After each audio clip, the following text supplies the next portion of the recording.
Đi đây, đi đâu? Quay gì đâu?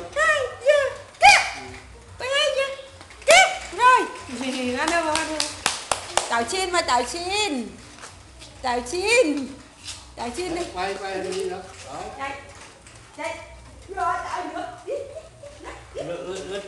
Tất kia.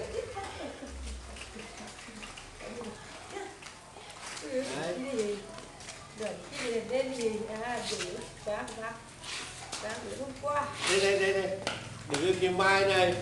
Đúng Đây, rồi. đây bác có kim bấm gì? Kim bấm. Chạy. Quay lại o đây. Vâng.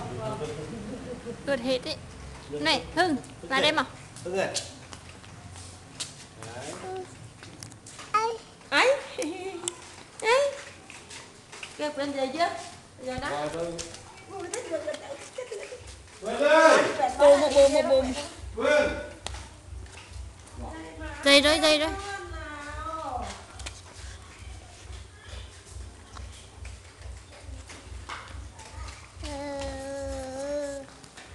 Đi chích vào đây ba quẹt.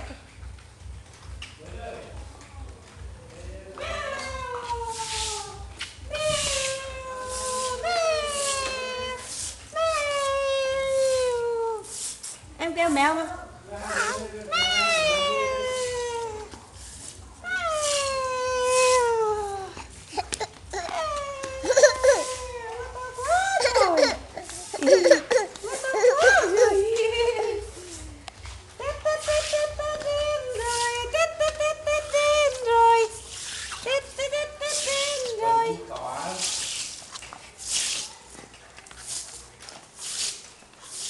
Em hạ tiệt không? Em đi thử mi hạ tiệt rồi. Tết rồi.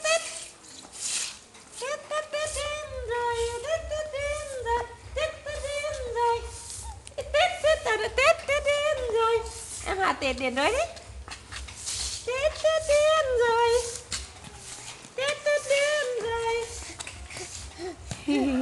Thấy là em.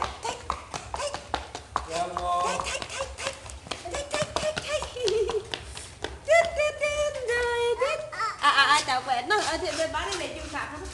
Cái này chim khạc quẹt thôi. Ở đây này chim khạc quá.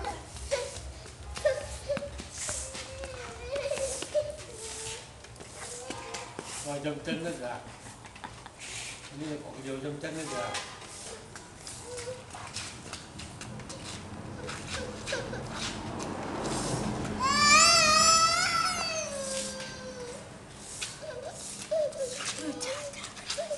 Ướt.